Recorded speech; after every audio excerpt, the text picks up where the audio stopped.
So we are still on rational function, but this time the focus competencies are the following.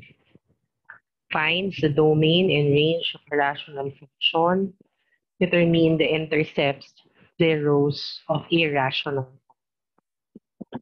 Okay, so again, let's recall the definition of a rational function. If p of x and q of x are polynomials with no common factor, and f of x is equal to the quotient of the two polynomials p of x and q of x. For q of x should not be equal to 0, the function is called a rational function.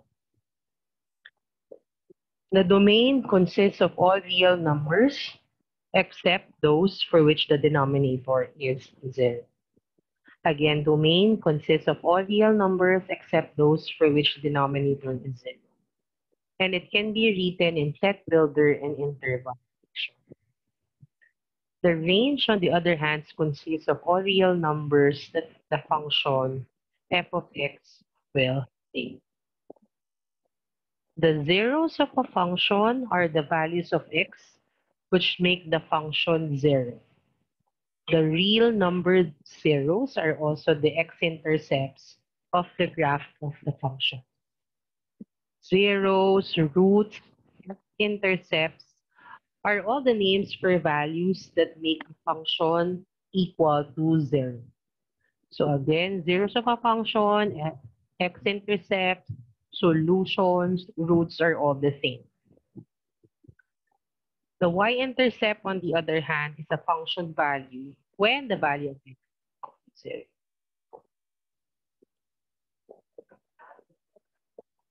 So let's have finding the domain of a function. So for example, f of x equals 1 over x. So all we have to do is to set the denominator to 0. So you have x such that x is not equal to 0. So that's for set builder notation.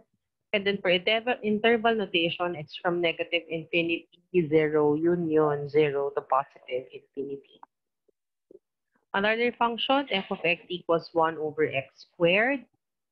So this time, the denominator still cannot be equal to 0, and then same interval notation.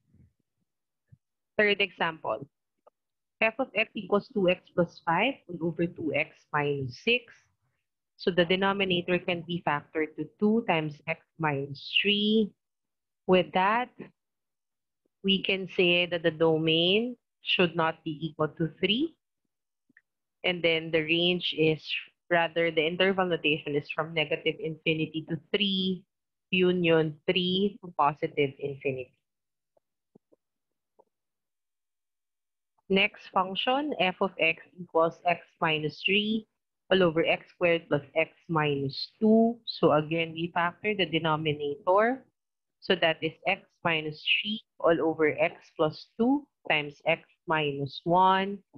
Setting the factors of the denominator to 0, you will get x such that x should not be equal to negative 2 or positive 1. So the interval notation is from negative infinity to union negative 2, 1, union 1 to positive infinity. So if we will draw that one on a number line, just for you to have a visual look on it, so that will be, so you have the number line, so you have negative 2 and then positive 1. So it can't be equal to negative 2 and negative, rather positive 1.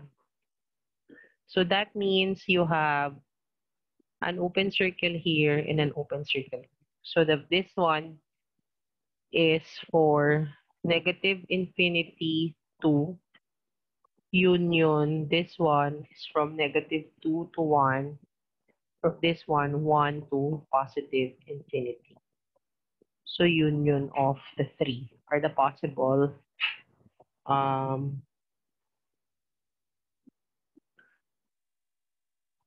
part of the domain of your given function.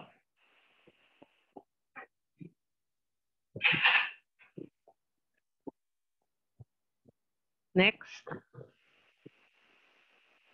will be x squared plus 2x minus 3 over x squared plus x minus 2. So we factor. So take a look at the factors in your numerator and in your denominator. So what do we observe with the given factors? So with the given factors, you see that there is a common factor, x minus 1, x minus 1. But in getting the domain, you have still to consider the factors or factor that is being canceled out because this is part of the original function. This is part of the function that you're asked to look for the domain. Because if you are to cancel the x minus 1, you are just simply looking for the domain of this function, the function in simplified form. So the domain still for the given function is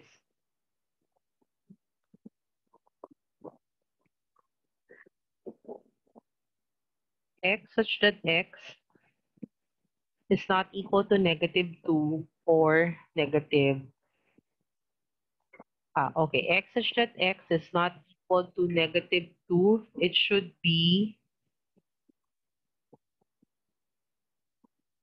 positive 1. Again, the factors of the denominator is x plus 2, x minus 1. So it should be positive 1. So negative infinity, negative 2, union, negative 2, 1, union, 1 to positive infinity. So that's how we look for the domain of the function.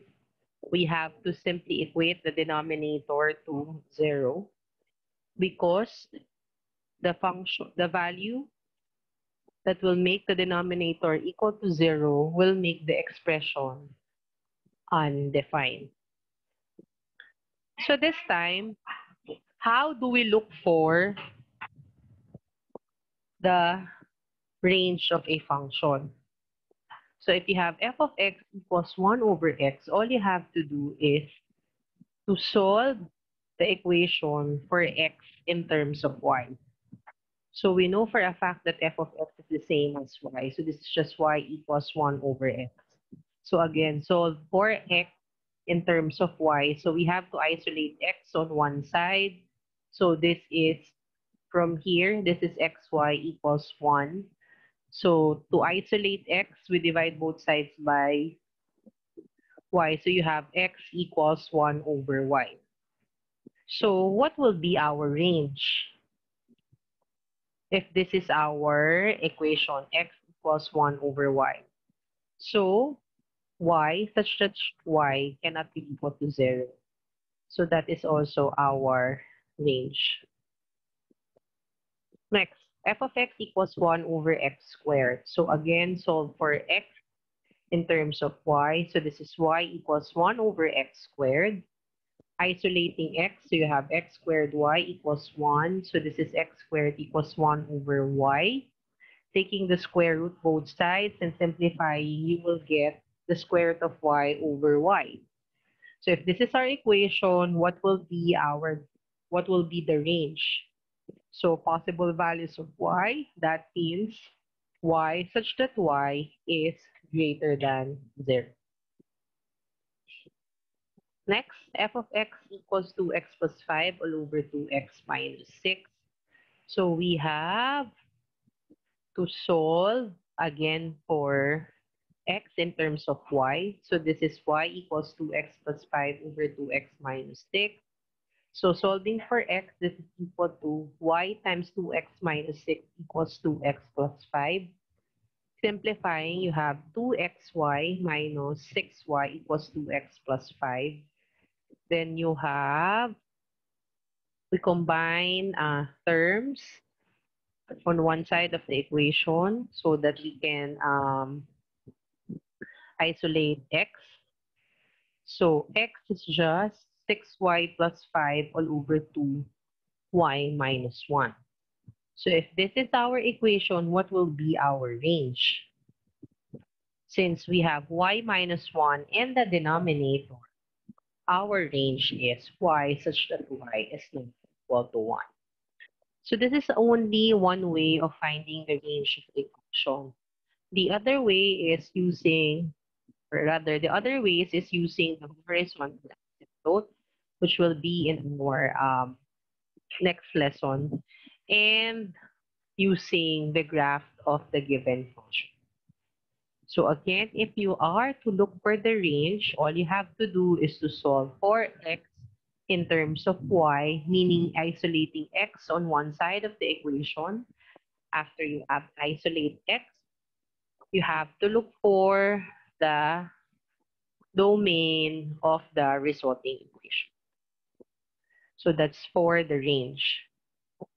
So these are the examples of graphs of rational function. So you have 1 over x. So if you can remember, in the range of the function, so here, it should not be equal to 0. So the value cannot be equal to 0. And then here, the second one, positive greater than 0 only.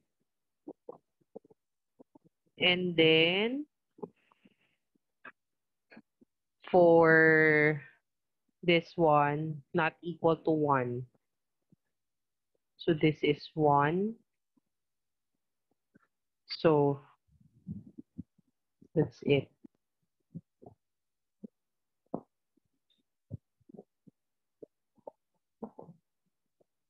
Okay. So these are sample graphs of rational function in which you can use in finding the domain and range of the given function.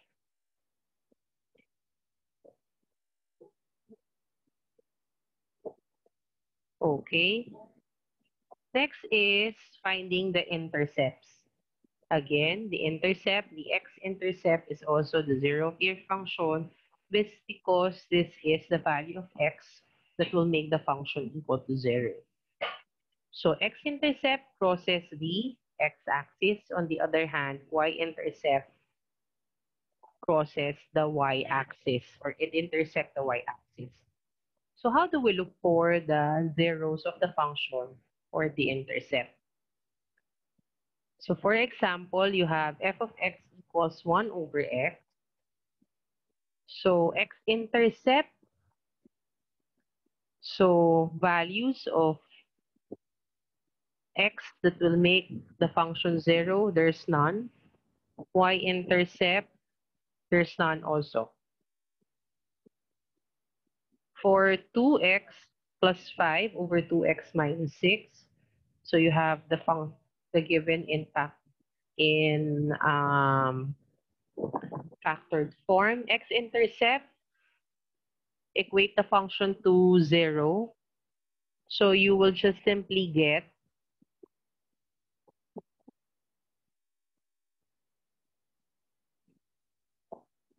so equate this to 0. You have 0 equals 2x plus 5 all over 2x minus 3. So that is just 0 equals 2x plus 5. Solving for x, you have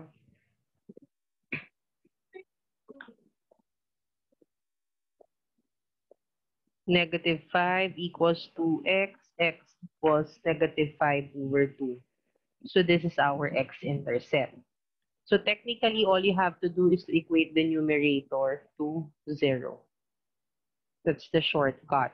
And then, to get the y-intercept, you let x be 0. So that's f of 0. So substitute 2 times 0 plus 5 all over 2 times 0 minus 3. So that is simply negative 5 over 6. So if you can see, this is just the ratio of your constant.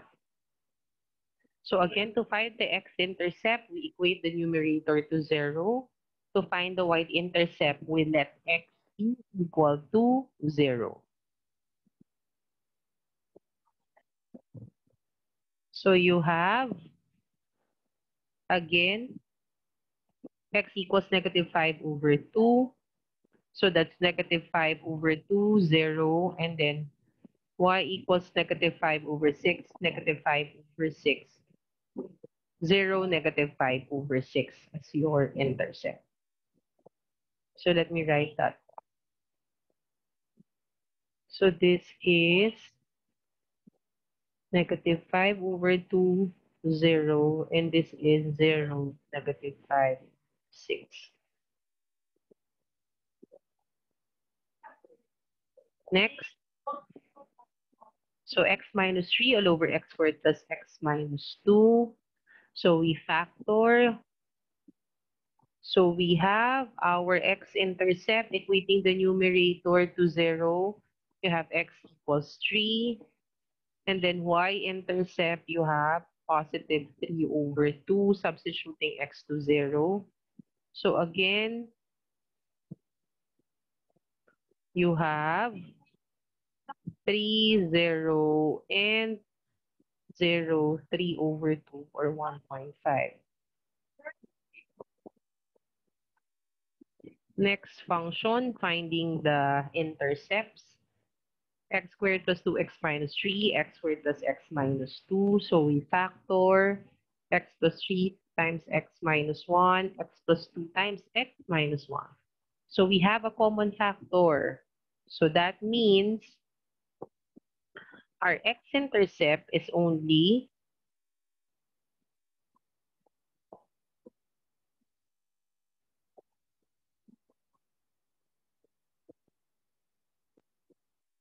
3. Okay, the only x-intercept is 3. We have two possible values in the numerator, but since this one will be canceled out and it's part of our restriction, it's just x equals 3. But our y-intercept, so it's 3, 0. Y-intercept, it's 0, 3, 0. Okay? So the x-intercept is just 3, 0. It can't be 1, 0 because the value of x cannot be equal to 1.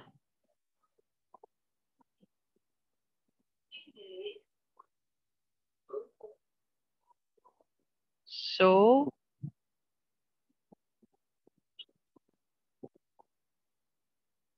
so that's it for the finding the domain and range of a rational function, as well as the x-intercepts or the zeros of the function, as well as your y-intercept.